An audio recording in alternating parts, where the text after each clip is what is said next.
जायो स्टुडिअ'आव आं studio download खालामबाय सिङावबो जायो माइ चेनेलाव हाबनानै नै बोरैबा बिराद लेथ्रा नुदोंलै गोसोम गोसोम सानैखौबो ना उल्थाखायसो नुदों नामा सानाबो उल्थाना इन्सटाग्रामावलाय बोरै है इन्सटाग्रामाव नाया आंनाव फल'वार्स गैयाना साबेसे दं 400 प्लासल'सो एसे होमबालाय माथो नोंना दि 1K बारनाय हैद गैया थोद नोंना आंनिफ्राय बारा थेवबो बारा आंना 900 होमबा नोंनावथ' फैखागोन ना अट'मेटिक बारा गैया ओरैनो साथाम साब्रै साबा नोंना गालियाबो इन्सटाग्रामाव होबाय थायोमोन इन्सटाग्रामाव ओमफ्राय हैद आर्निं जायाना मानो जायालाय उनाव जालाङो लाब जायाना इन्सटाग्रामजों जेमान बुरजा फल'वार्स बाबो आर्निं जाया पागल पार्टनारशिपजोंसो जायो कलेबरेसन नों मोनगोन जानला मोनला फेमास जायाबा मोनाना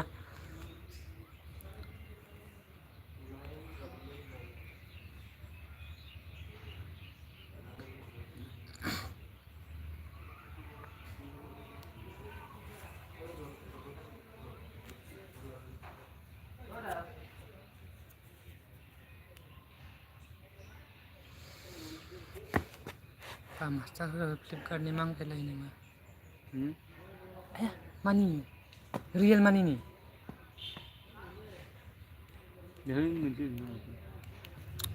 सासे फैदों जाय फैदों अननानै कमेन्ट खालाम नोंथां ओइ थांफिनदों दा डिप'जिटखौसो 10 मिनिट ओंखारदोंमोन आं फै लाइक होनायखौनो बोखारफिनदो होनलायनाया लाइभआवलै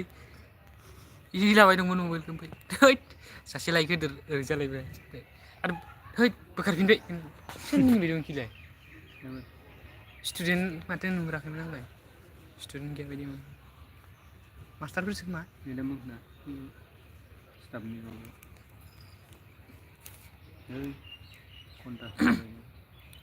बुदुर गे आदा बिफुला भिडिअ लानो होदोंमोनलै गेटनिफ्राय ओरैहाय जेनेबा लांदांखौ मोन लानांगौ मिथिया थांसै आदा बिफुलनाव फन खालामलै खांख्राइ खन'नाय एन्जर जावहैनाय मास्टार मालायफोरासो आं देरायासै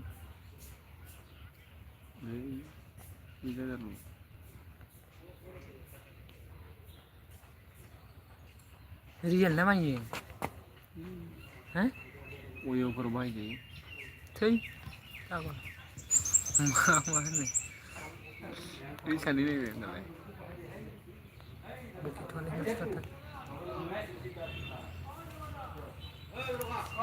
मानसि बिदिनो बोरैहाय लोगोफोर होननानै दे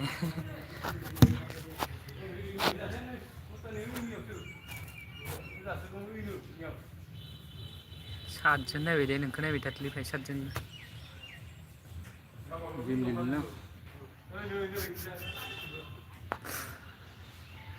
आं देखोनालै फैसा गैया आंनाव जि जानो कमेन्ट बरथारा रावबो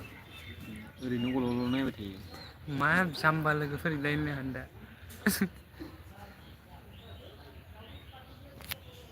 कुछ तो बोलो यार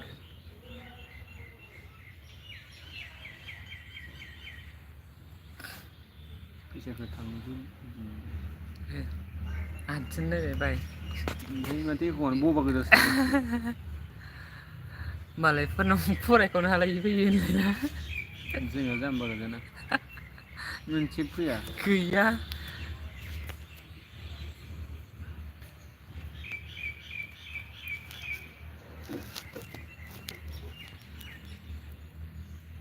लाइकबो गैबावासो मोनसेबो न'जों नायबावबाय सासे बारायबावबाय बा थेवबो गैया कमेन्ट थाइलेन्डनि गोजासो नालाय मानसिफ्रा माने बुजियाखै बिसोरो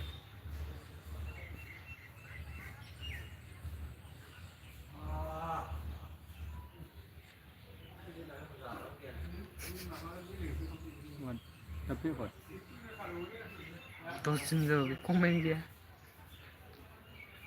कमेन्ट गैयालाय जिर' सासे फैदों फार्स्ट कमेन्ट देरहासार बसुमतारी हाय हाय लोगो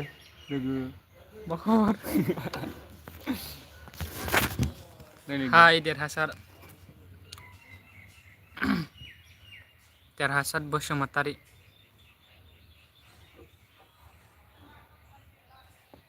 Like खालामना हो.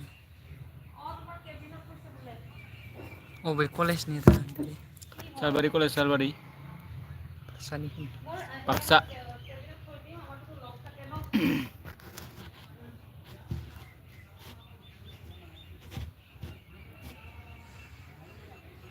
Bitul Vlogs. Hello.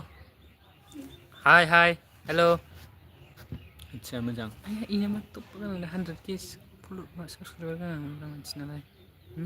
मा खालामदोंसै? मा होनोमोनलाय बियो? पेमेन्टथ' खालामाखै. पेमेन्ट खालामदों. टिक गोनां. आदसा मोजांनो. हाय. किलारखौ होन. Hi Kilar. Where are you from? I am from Assam. I am lo जाबाय नोंलाय अबेनि? Same to you. We are. He is a student but he is also gamer. किलारा मा रिएक्शन होखो जेनेबा मा बुस्थु इलाय खाबनाय नामा इसका मतलब क्या है भाई किलर? हमको मालूम नहीं है. बाय. बाय. चला गया. नहीं आंजों मानसि थाया. आंनि जि ओंखारनो बिराद बाग्रा जाबायलै लाइभफोराव. इनो फराय. देरहासो. गैलालै थांजोब्बाय. फाग्लासो फैयानो कलेजावनो. जोंबो दुस्थुद्राय ना नङा? जोंबो दुस्थुद्राय ना. नेदावबाय थायो.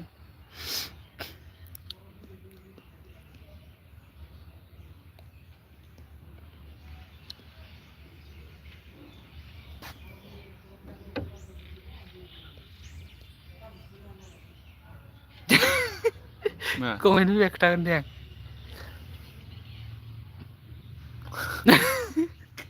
आं बिराद बरिं मोनो इदि नेथाबबाय थानो. फन हरगौबा इदि नेबाय थानो बिराद बरिं जायोना. ओंखायनो लाइभ होनो बायो. किसका लड़की? आरो मबाइल गंसे एक्सट्रा थाखाथारनाङो थुनानै दसे टाइम पास खालामथ'नो. ओमफ्राय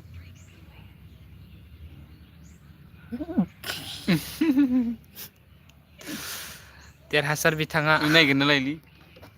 गैया संलै लामाफोरावसो दं नामा? थांजोब्बायलै नोंथां लस जाबाय नोंहा. गाबोन फैफिन नामा? गाबोन लायबाबो फैफिनबानो जाबाय.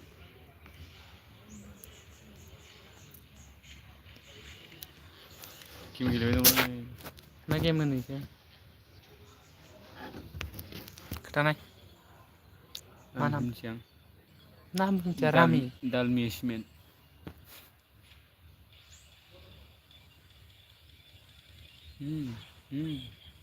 इनो रिप्लाइ करो. क्या? ओरैनो थानो बाना नोंसिनि लाइभखौ नायसाबबाय आं बर'खाय. Thank you. मोजांलैनो मानसिया. Thank you. सापर्ट खालामनो खोथा. गोदानसो खायो. अन्नानै साबस्क्राइब खालामना होबानो जाबाय नोंथाङा. जोंनि चेनेलखौबो नोंथाङा. नों लाइभ होफेरदोंना होफेराखै? होथ'आलां इन्सटाग्रामावसो होबाय थायो आङो. इन्सटाग्रामाव मा मोजां मोनो दे? ओरैनो. इन्सटाग्राम फल'वार्सआ सिनायजानाय दंसो गारो नामा? हाय. अके बावसोनो देरहासारा. अके. सुपार थेंक्सबो हरा रावबो. फैसाया? खिन्थु सुपार थेंक्स हरबाथाय सुपार कमेन्ट हरबाथाय गासैयाव आप चिन्टु.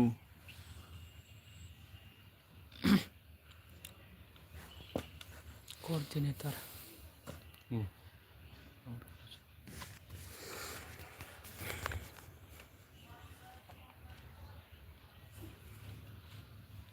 ए हारसा सानि जुना थांबाय नामा बेयाव? थांबाय? मा थांनाय? दानिसो ओरै फैनाय. लाभ from Mizoram north east Indian. बापरे. मिज'रामा इण्डियाननि होनदा? Yes. मिज'रामनि केपिटेल नंगौ दे इण्डियाननि 7 सिस्टारा ओरैनो जादों जोंनिया इनि आरो मायबा होनलायबाय क्या please 100 rupees help me please हमको ही चाहिए हमको दे दो सुपार थेंक्स हरनो ब्रा सुपार से Where are you from bro I am from Assam Dipron vlog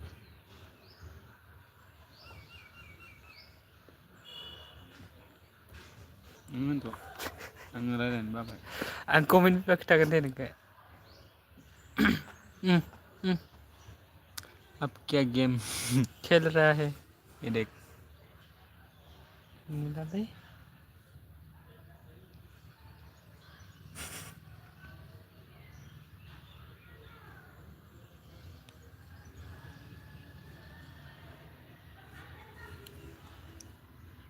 नाम भूल गया मीनाक्षी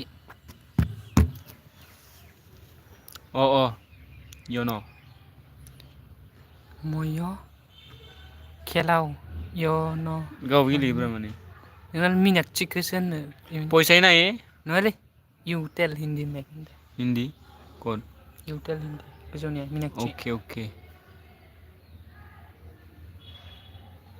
मैं हुआ नो मुझे भी सपोर्ट करो ब्रो ओके ओके होगा जरूर जरूर वाई नो माबोरै नायजागोन इखो चैनल एक्टिविटी है दा नायनो हाया बाद में करेगा कमेंट कर दो कमेंट खालामना दोननो हो भिडिअआव कमेंट करके देख मा कमेंट करके रखो इमान पैसा से गेमत पैसा नहीं तू कॉइन कॉइन कॉइन कितना है बोल दो next I am from Mumbai Maharashtra wow nice ini student gyan sih manusia student gyan tuh kayak ini सिख्लाबो नायनो होननाया देखायदो itu बोरै खिन्थिनो how are you bro I am good and you क्या करते हो कुछ भी नहीं करते हम तो स्टूडेंट हैं ग्रेजुएशन कर रहे हैं डिग्री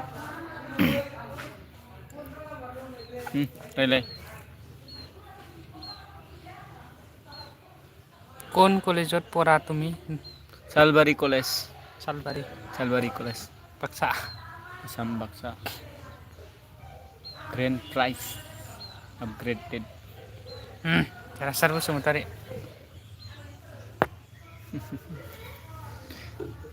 सेंड टू मी हाँ क्या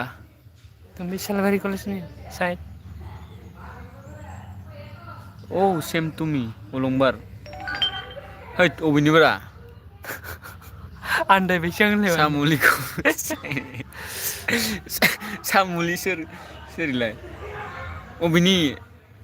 Sonalnya sama. मोर दादा तात माइलाय Mor tada tat take koi diuro बुझि पावा ना ये दीपू सामुलिखौ सिने ओइ सिनायालै आङो कुछ नहीं गेम खेल रहा रहे कुछ तो करते कुछ तो करो शायद ना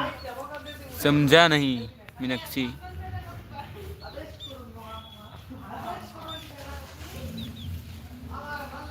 जना दं ओरैनो गोदाव सोराव कलेज सिङाव पार्क ना मा होनो इदिखो बिदांखौलाय बिदां बेसेसिमाव bidang मोर दादाय काम करे कोई टीम तुम्हारा करो हो दियो NCC लायो बे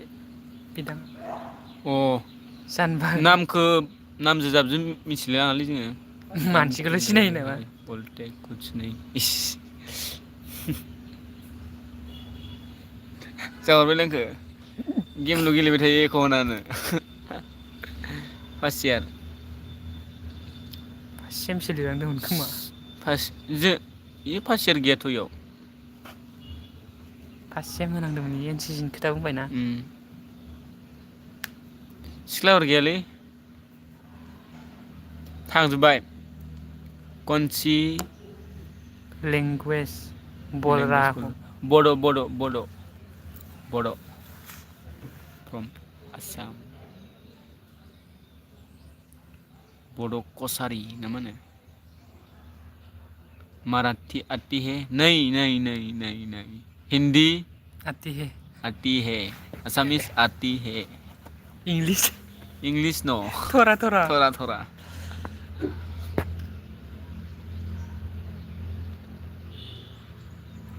कमेंट फैदो फैदोआलाय नामा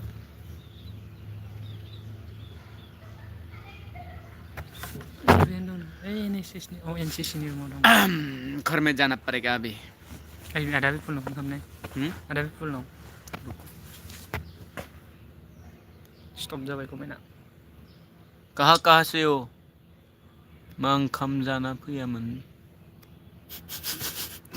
आलुजो बिलाहि आलु बिलाहि मोनलै जोंहा नोंसालाय नोंथां अलंबार अफिसियेल 4K नो माबानि नामा जाय I am only English talking टकिं मारनाव जो टीएस नों टक मान इंग्लिश रायलायबाय टकिं मारनाव मान मिस्टेक लिरखयो फोरोंबा दा साला दानबाय साला सोरमोनलाय बेनो मा होनोथाय सोरनिलाय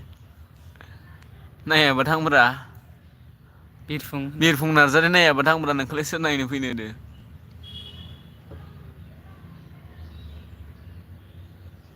सोरलाय मिथिया माबा खेबना लालै फट' खेबना लालै चेक खालामनांगोन दा नुदों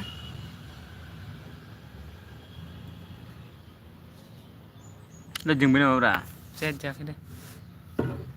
आं चेक खालामनो र' सोर मा बखिहरदों आंखो नारजिजों चेनेल दं नामा नोंनालाय र' दा नायगोन र' नारजिजों खायलाजोंसो जोंना गोखा नङालाय खायलाया आंथ' जाया फाग्लासो कहाँ से हो भैया आसाम माहानि ब्र' सालबारि बाक्सा आं ओंख्रि सङाखैना ओंखामखौसो सोंदों बावदोलै ओंखामा आंना माबालै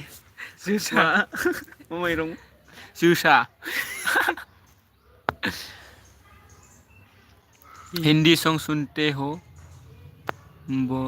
क्या है उठके है बोलो बोली उठके समझा नहीं फिर से कमेंट करो अच्छा मिनी सोरां गाँव कहाँ पर है बर'नि होनलै गयारिखौनो नुखाथारबाय बर' सानबाय हिन्दीनि बुंबावबाय जोंना गामिया ना सालबारि सालबारि गाँव कहाँ पर है सालबारि पर नामा बोरो आदा बे फुल फल'नो नोंनि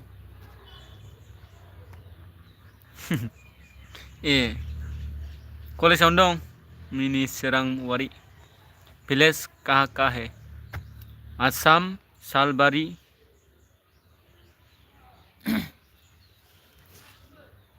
पिपुल नामोन ना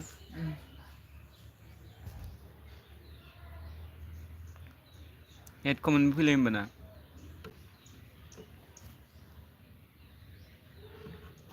आरो फलोवार्स बारायबावबा आरो फैबावगोनसो मा फैयोबाल अयनाय इदि कमेन्ट हरथार नालै बर'फोरा बाय क्या ले दोनों सोरथो भाई हेलौ अबाव दं थांसिगोन आरो जोङो हो बाव दं नों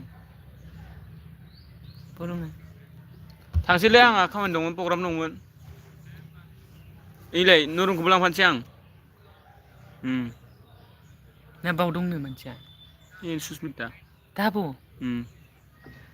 मा होनो बर' जाना हिन्दीनि कमेन्ट हरग्राखौ अभार एक्टिं बुङो साला बिदि होनामा र' रागा जोंगोन ना बियो बिथाङा दुखु मोननो हागौ Don't mention. बुजिबाय मा होनखो हिन्जाव नायनोसो फैदों ओइ इदिनो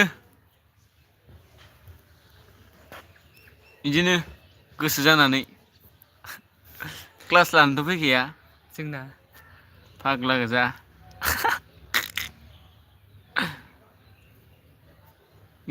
गेम अभार फुंखा बिटि गेम अफार गेम जोब्बाय हैद साला हे सोर अनजालिब्रा इदि नङाथ' आं मिथिया भाइ सोरलै नोंनि एक्स गार्लफ्रेन्डखौ आं लानोसै अनजालिखौ बबेनि लालै ला आं सिनायासलै आंनो सिनाया बोरै लागोन होनलाय सिनायनायबा आंसो लागौमोन एक्सबाबो नामा अ फाग्ला अनजालिखौ सोरखौबा सानगोन बिपुलखौसो सानबाय नामा अनजालि नङा प्रेजेन्टआ बिपुल ना अनजालि नङा मानो नोंलै नालायबा नोंनि एक्सआबा सोरमोन मैथा थै मैथाया नोंनि एक्स जायो नामा दा प्रेजेन्टआ प्रेजेन्ट नङा जामारबाय नामा हसा बिद्दा मा कसम बिद्दा मा कसम मा बुंनांगौ बुंनो होब्रा नोङो नों है बोरै जानाय मिथियालै सोर फार्स्ट गाव ना नों काम टु क'क्राझार थाङो जोङो क'क्राझाराव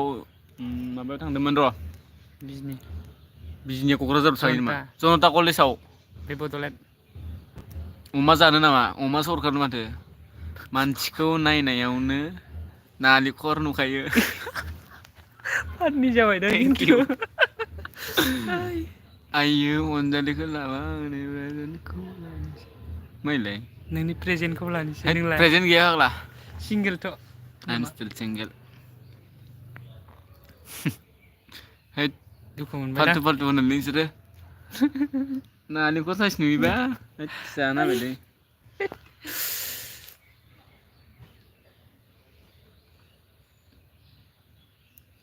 इदि नामाथ' नोंथां अलंबार इदि नामालै दहायनि हेटार्सखौ नायनो आं नाय चेनेल गैया खोमालै खानाया दानदो ब्र खानायखौ दानो इयो खानायखौ जालालै फाननि वाटार जाखोलै पार्क मा वाटार पार्क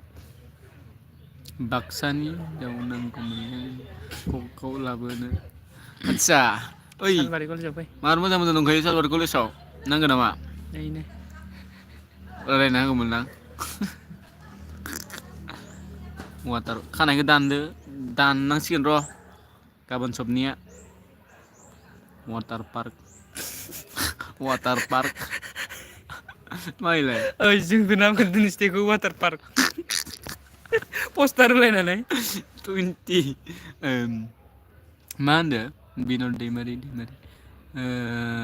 बाइकखौ माइलाय भाइखौहाय नायबाथाय मोनला नै मुला नुयो मोनला होनो भाई मुला लास नुयो मोना क्या कर रहे हो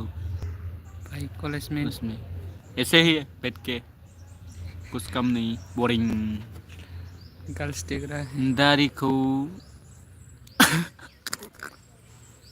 हैट्स इदि नाब्रा अयनायखौ मोनफैखायलै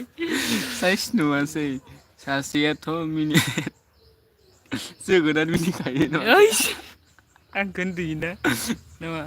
जाना होगोनलै जोगोनारसो नुबाय बबेनि जाखो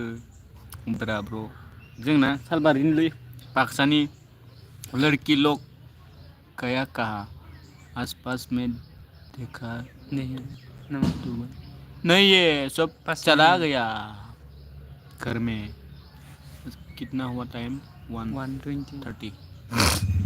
थुआव थांसै मोजां ना खबरा भाई नोंना होद आंना बरियालै आदसा साथिनिनो सं माथो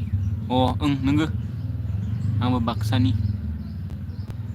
नोंबो बाक्सानि होनबा बहानि बाक्सा बहानिलै ब्र'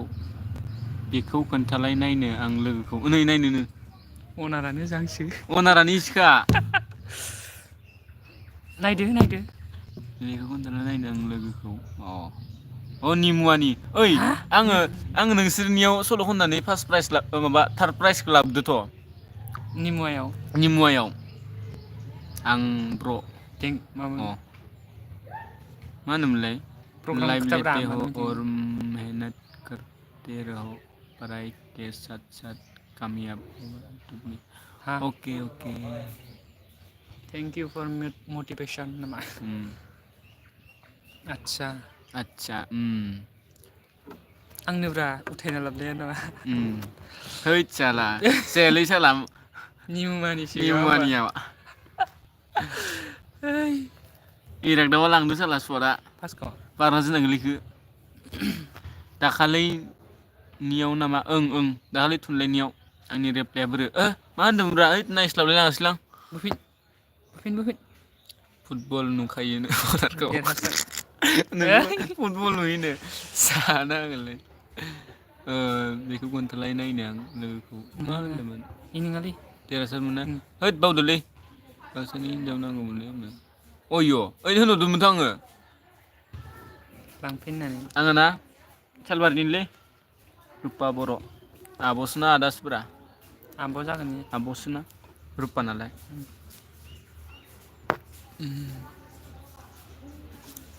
दारिया गालासो होनदोंमोन बुस्थुआव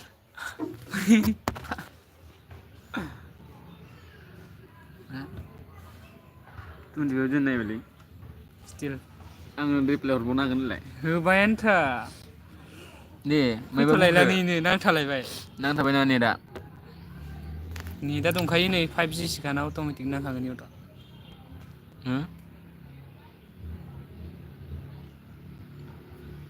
दारिया जानांसिगोनलै गोलावथार जाबायलै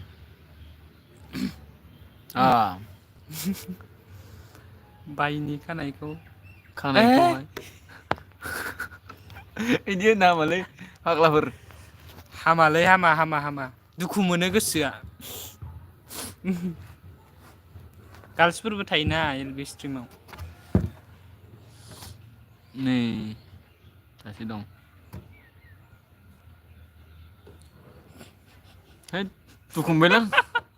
ओइ बिराद मिनिनो ओंखारबायलां आङो दसेबा नालेंखरबो होनो नामा दसेबा खानायाथ' नोंना बोरमा खोमोन नंखाय माथो नोंना रिप्लाय होग्राया ओइ साला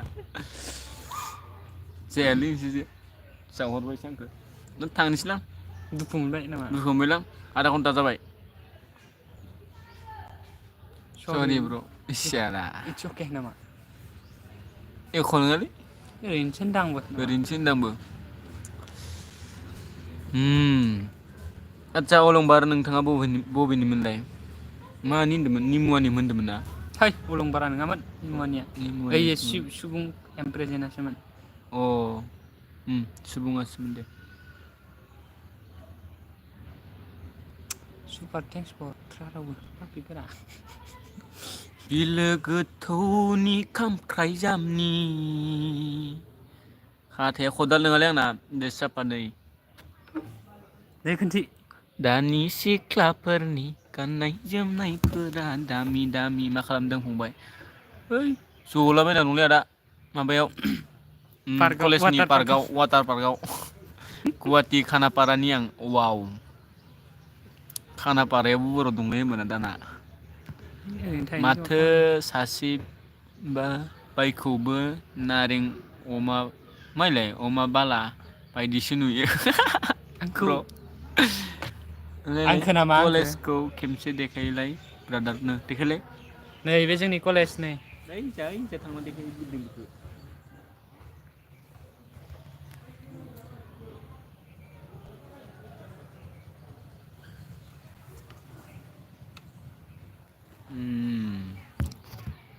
बारा बर' रोङा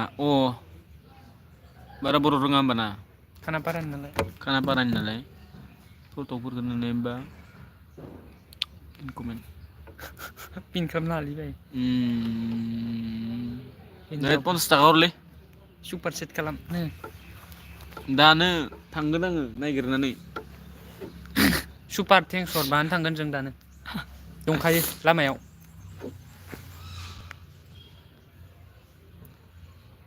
होदसाला नोंनोबो होमबा आंनोसो जानानै होनाय आंनो हिनजाव नांगौमोनलै आदसा सासेया बानायना हो सासेया थांजोब्बायना दा नङाबा लेंहरनानै रायलायनो हागौमोन आङो डाइरेक्ट फेस टु फेस अपेन डिबेट नामा रिप्लायाबो अपेन नामा गाबोन फैगोन दे गाबोन जिंगा दासै गाबोन नोंसोर फैबानो जाबाय बेनि थाखाय सापारेट खालामना दोनखादो मा सेमिस्टाराव फरायबाय दं आङो ना 2 सेमिस्टार मोनबाय एबार देग्लाय जों 24 बेट्सनिसो 24 बेट्सनिसो इलेक्सन गेलेनो नागिरदोंमोनलां मा जायो नामा हाबखांबाय कलेजाव थेवबो नायबावबाय आदसा माब्ला फैयामोन आं फार्स्ट कमेन्ट खालामदोंना ओंखायनो बानायना होदो ब्र' इसाला जागोन गासिबो जाजोबगोन गाबोन लाइभआव फैबानो जाबाय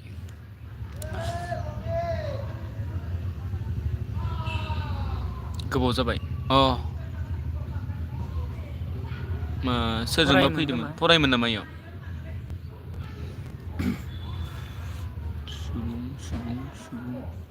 चेनेल एक्टिभिटियाव नायलै गेटजों हाबफेराखै बिदिसो होमबा नुलांदोसो होमबा सुबुं एमप्रेजेन्ट मा गय बोराय मोनामखो आखाइलाय दानि गय जानाया होनदों माने फरायामोन आरोखि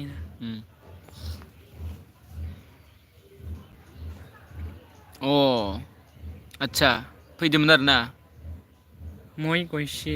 गयसिल बाक्सा डिस्ट्रिक्ट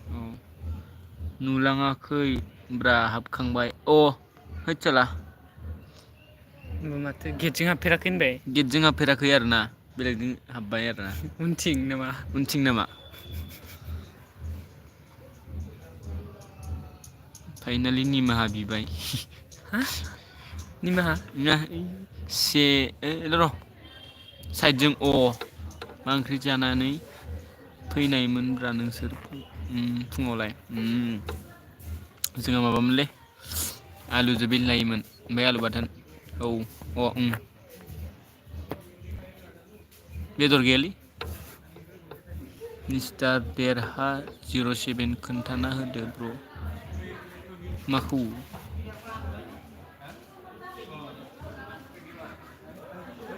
माने इन्सटाग्राम आइडिया माने बुजियासैलां फल' खालामदों मा मिस्टार देरहा 07 खोन्थाना हो ब्र'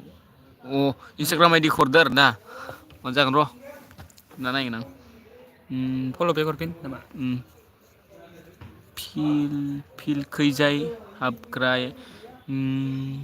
गैया होमबा इ लामाजों फिल्डनि लामाजों आरो ना आदसा जागोन दे दाहाय वाट्सएपआव माबा होना दोनगोन आं नोंनि आइडिखौ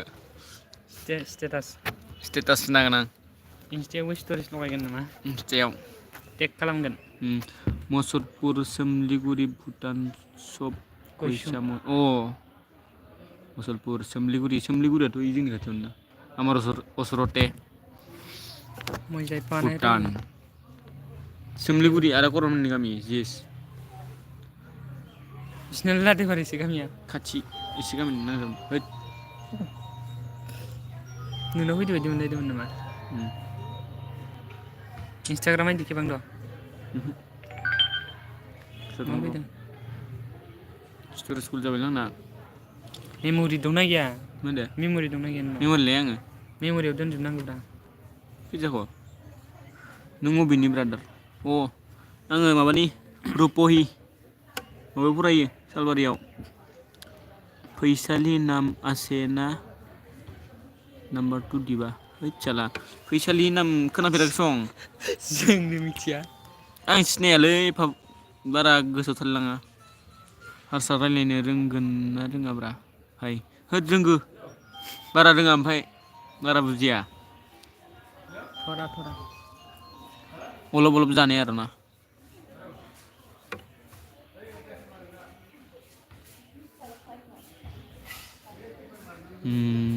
सुदु मामपुली सिनि पाइना नहीं मोबाइल फोन नहीं रुक क्यों ना ओइ सिनि ना पाइदे मैं मा कलेजनि नामा ड्रेस बेलाय माने अ इयो माबा रुप सालबारि कलेज सालबारि डिग्री कलेजनि इमान ओंखारबाय दं मायाव इउटुब लङा बोरै एन ना बेलेग साननाङा आरो इदि होननानै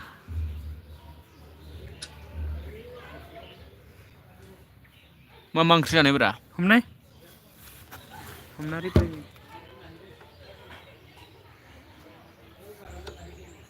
नों इयारफन लादों नामा खोमायावलाय गोमोरबाय सं नों ओंखारला थुब्रा मा खालामदों नोङो फन हरदोंमोन आं इद खोमोला हमबाय खोना दा माइले दा नोंसोर हारसा फरायनो रोंगोन ना रोङा होद रोङालै अखौ सिनायो माखौबा माखौबाल' सिनायो अ आंनि लोगोआबो नोंसोरनि कलेजाव फरायोमोन अ सोमलिगुरि गवाटाके टार्निं सिनिफ्रायनो अ सिनिबाय मा डिपार्टमेन्ट नोंना आंना इडुकेसनलै हेलौ ब्र बाक्सायाव औ दं मानो ब्र बाक्सायाव मानो दे भाइ दे बुजियासैलां देरहासार निमुआ उन्दै गामियाव फैफेरबाय नामा थांफेराखैलै आङो उन्दै गामि ना मा उन्दु गामि ना उन्दै गामि उन्दुसो होनदों खोमा उन्दु गामिसो नोंना र' उन्दै सागुलि बर' आरो सिनि नापाय मय अलंबार मा सेमिस्टार आंना माबा आदा मा होनोमोनलाय सेकेन्ड सेम ओइ उथिनोबा फै लाइभआव जिखुनु रायलायबाय मानो सोंनो अ है बिदिनो थाङोलै जोंनिया होनदावबाय थायो नालाय उन्दु गामियाव ब्रा अ थांफेराखैलै आङो उन्दु गामिथिं अबेजा बेखौ मिथिया आङो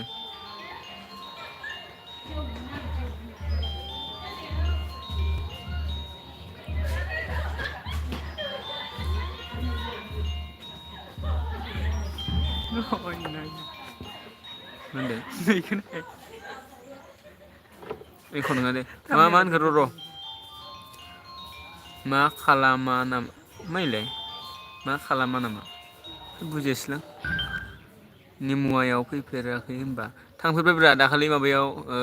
थुनलाइनि मिथिङाव थांदोंमोन आङो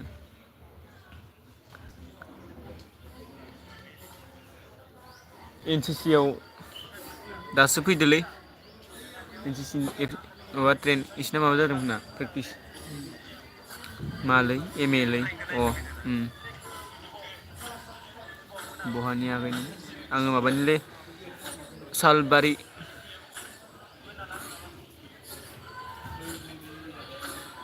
बागुरुम्बा नामा माने नों सबजि संनायखौ होनदों बोरमा आथिं आरो मैथा होनदों ओंख्रिया मैथा फैसाला दाख्लै साहित्या बेयावनो थांदोंमोन आं माइलाय साहित्यआव फैयाखै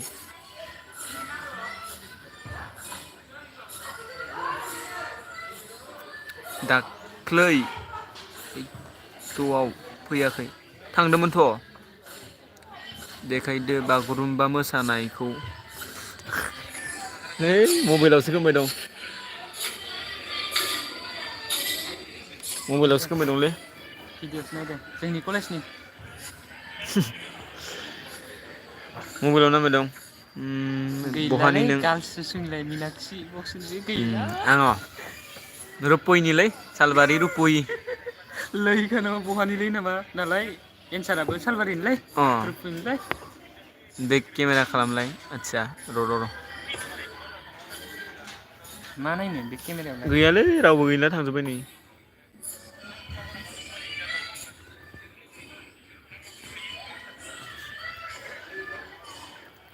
कायनाय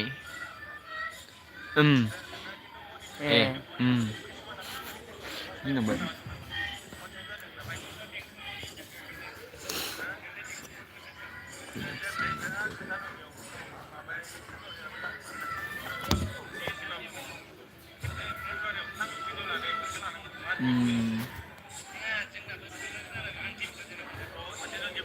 दे ओंखाम जानोसैबालाय गुदुं इभिनिं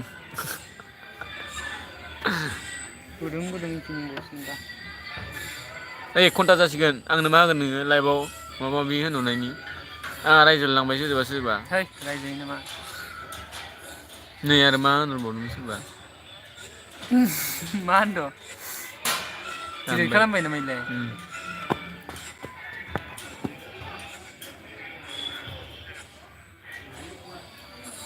है बन्द' खालाम जिनजिरि होनबाय थानाङा इयाव है वाटस टाइम बारायदो पागल नायग्रायानो गैला आंना थांजोब्बाय फैगोन र' फैगोन सोर हमदों नोंलाय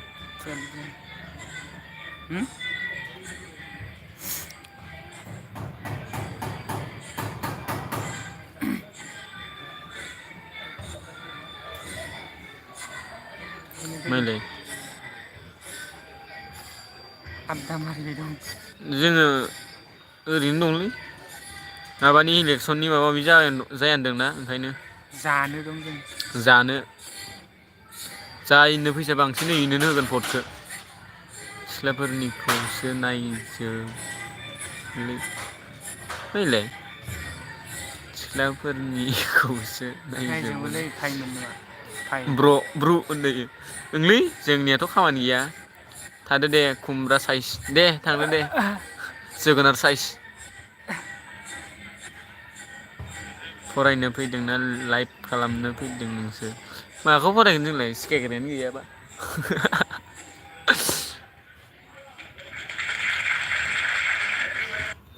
सोर बिनरनिनोथ' नागिरगारगोन दे लांलायामोन दा है इखो नाया आं मा लेथ्रा मोनोलै माबा ओरैनो सत्रियाखौ होनलाय सत्रिया डान्स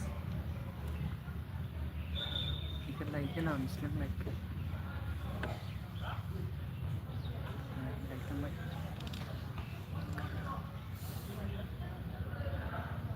बाबावै मा मुलाम्फा आंहा जेराव जाय जेबोखौनो बुजिया है साला मा है दोनसैनालै दोना है नों गेलेदोनो आं थांसै ओहो नायबाय न'आव था जिर' जानानै ओहो जिर' आं जानानै दोननो दा प्रग्रामाव थाब थांनांगोन ना माइलाय दुतायाव हा दोनसै गोसथोनायफोरालाय साबसिथि होद 10 जनसो दंमोनलै आंनिया फाग्ला सोंलै नोंसोरबो आइ एम स्टिल सिंगेल गैयाना जोंनाव मायालै सिख्लाफोरा थगायो जोंखौ फाइसुलि गोजा नामा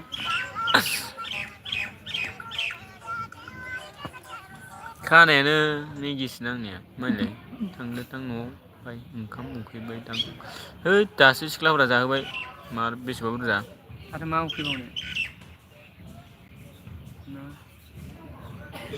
मा होनखो है साला सेंग्रा बैसो जानाय थैया गरम जानाय मा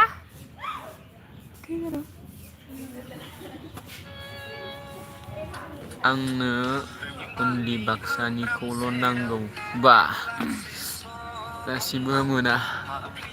खथायलै फेसबुकफोराव नागिर बहानि गोसथोनाय मा बहानि गोसथोनाय मानो इदि ओंखारबाय दं स' खालाम इमानो ओंखारदो बेखौनो आङो सोरबा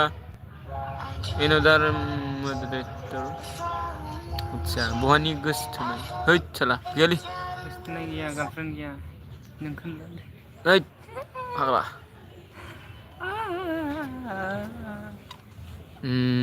नै नाम्बाराव फन हर अबे नाम्बारा ब्र आं फेसबुक सालाया ब्र आच्छा इन्स्टायाव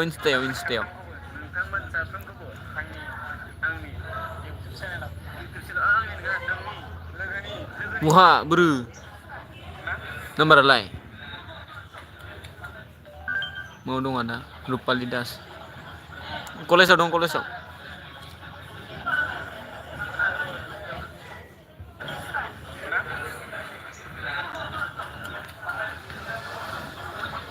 मिथिजोबाना आच्छा जिखिजाया एबाउटआव बाक्सा लिरनाय थाबानो नुहर ओंखायनो आं आंनाव मेसेज खालामनाय आइडिखौ फोरखौ हर आच्छा जागोन दे माला खनदोंमोनलाय रुपाली दास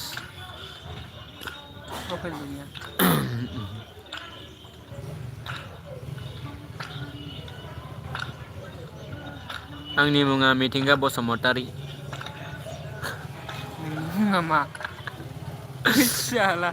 अयनाय कुइसन फैथारदों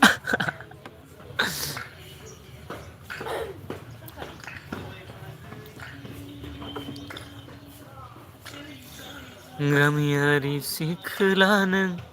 खानाया रुंबांबां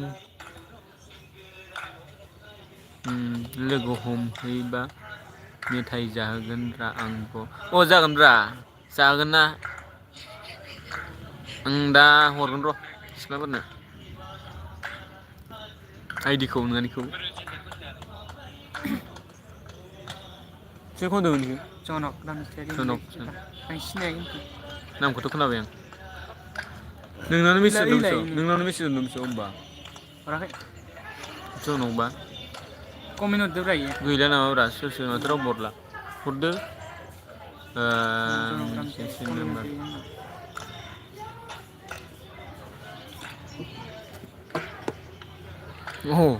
मिथिया मोना फैसाना आं मिथिला सोरनि नाम्बारखौनो नुवाखै आं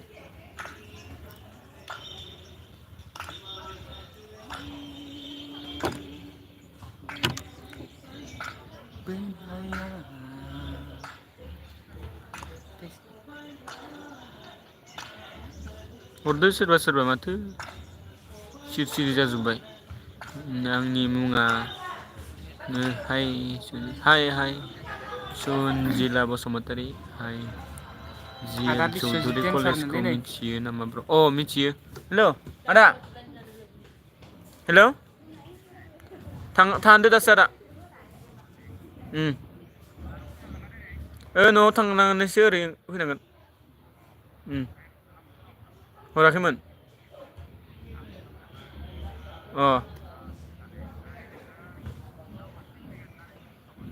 सोरज' रुपथुना खैथायाव थांगोन नोंसानाव नामा नोंसानाव थांगोन दा हरगोन दे आङो न' मोनैबा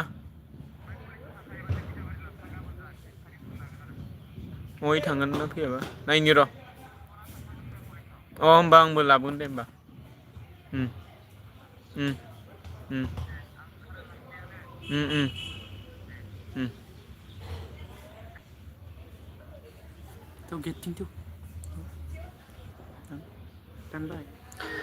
हैद साला मा होनदों जिएल चौधुरी कलेजखौ मिथियो नामा ब्र मिथियो बरपेटानि थांफेरबाय नामा सिख्लाफोरखौलाय सिनाया नामा सिनायालां सिनाया लोगो मोनबाय लोगो मोननाया सोरखौबा होमबाबो माथो रायलायनाय जाया दैसाखौल' सिनायो आं दैसा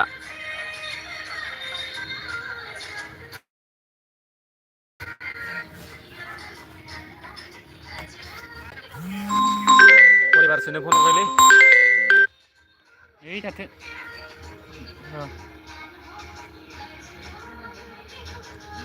Don't disturb me. Man, थु आं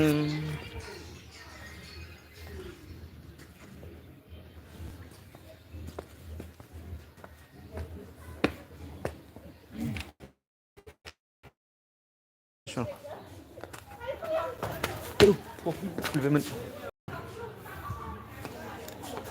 फाय जाम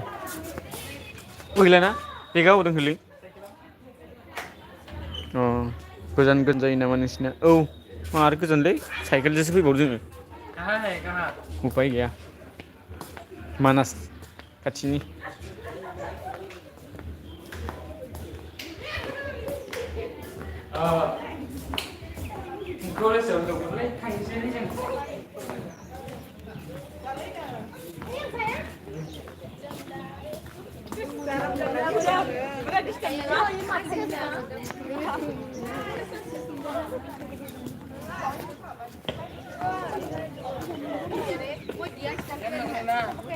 ना आं हाबनांगौ सालबारि कलेजावलाय अबेथो इलाय बिलाय बेनो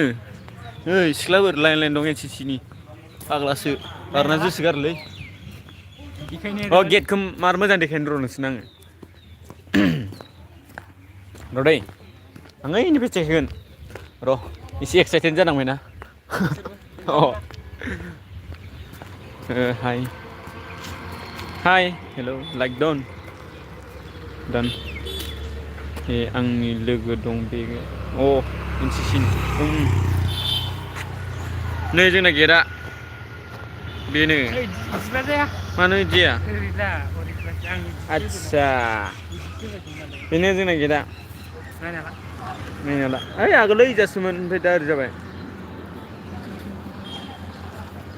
बिदि जाबाय आरोना दा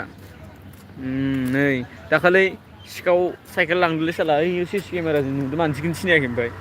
फाग्लासो हासन फंनैसो बुंफैदो लाइभआव बाजाराव दंमोन नोंसोर मा होनखो सनजित सोर सनजित ब्रा सिनायाखै आंनि लोगो दं बेहाय अ लोगो मा नाम जेदिना HT NSS ब्र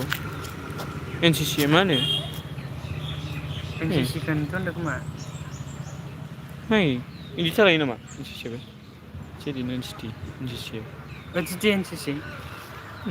HT NCC होदसो होनदों खोमा इयो अ मिथियालै बुजियासैलां देरहासार मा होनदोंमोनबा नोंथाङा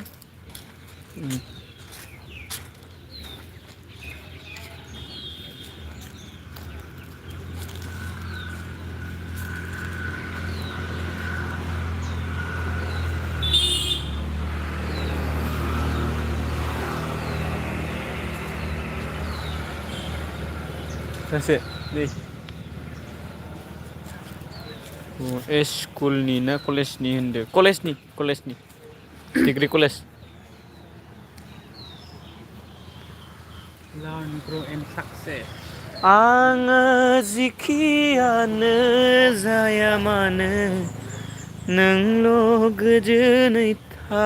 कलेजाव दं कलेजाव बिलि दावबायारि लाइजामा सिग्लाबजोब्बाय आंनि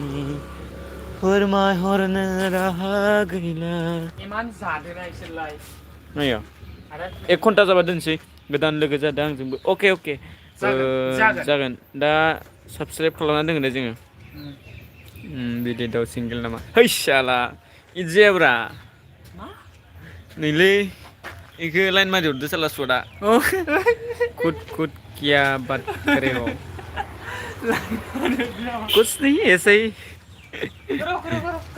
दाबो नायबाय दं इयो अच्छा चुप के देख रहे क्या तू साला नाम क्या है तुम्हारा मिचिंगा इसका मतलब नेचर देरहा मेसेज खालाम अके दा खालामगोन र' मिस्टार देरहा 07 ना है सोर खिफिलांख' ओइ साबि खुलिना लाय साबिलाय टेक गिभ मी 1 घन्टा जासिगोन र' दिनैसिम ओमफ्राय न'आव थांसैलै प्रग्राम दं आंहा पाठसालायाव लोगो मोनगोन पाठसालायाव फैगोन ये साला क्या गाली है तुमको नहीं कहा सॉरी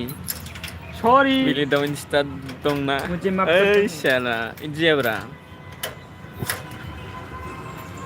र' गाली मत दे रे 1 घन्टा जाथारसै कितना हुआ 55 मिनिट गैया 1 घन्टा 10 मिनिट्स है साला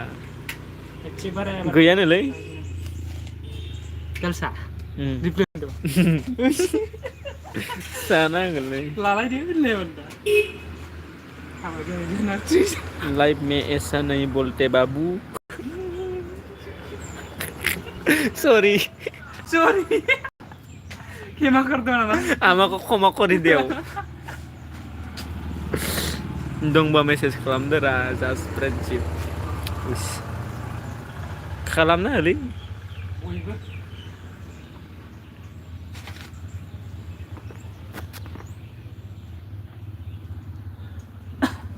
ओइ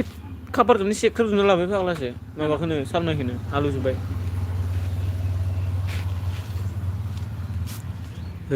गुड बहुत समझदार हो ब्रदर थैंक यू गॉड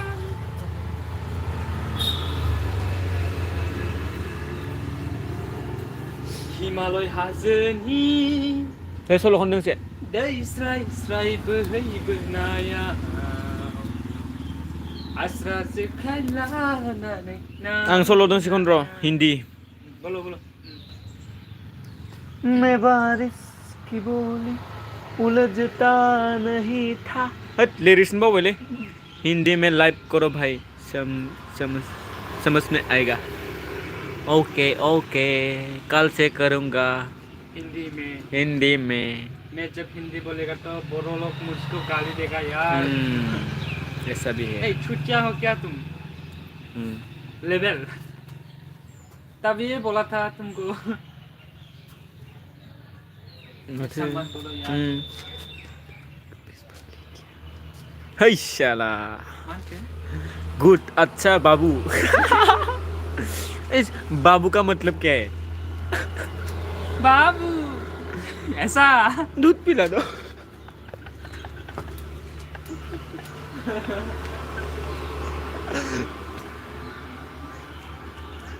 बिली दो आपका फेसबुक लिंक क्या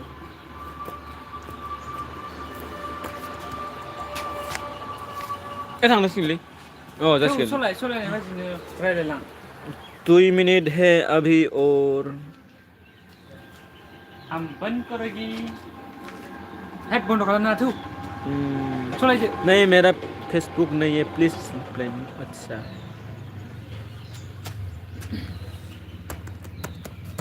थौ सालायदो थौ रिप्लाय होलायबाय था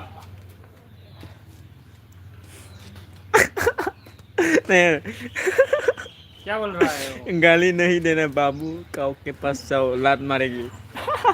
सॉरी सॉरी मुंह से निकल गया थोड़ा तो क्या है आपकी ini sebutkan ini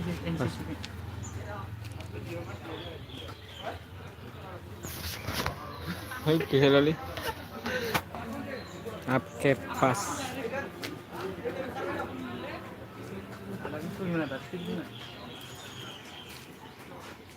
कैसे हुआ तू इतना जरूरी लात मार के मिल भी पाएंगे कंडे सॉरी दीदी sorry सॉरी नों आंखौ निमाहा होदों sorry Do you love me? I am still single. oh my god Hai salah जायालै नोंजो I accepted नैलै इसे नंदो बेलेगखौ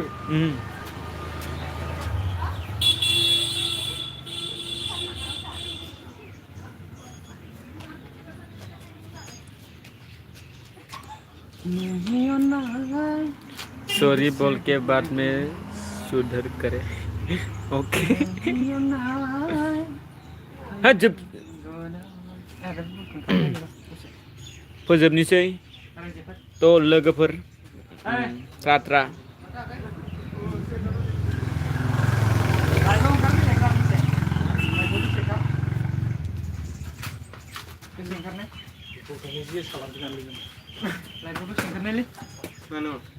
दोनसै नामा this is brother president of Salbari college आपकामिं फरायबाय वेलकाम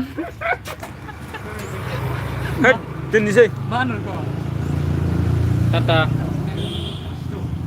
औ लायसिगोन ना स्टप गाबोन लायसिगोन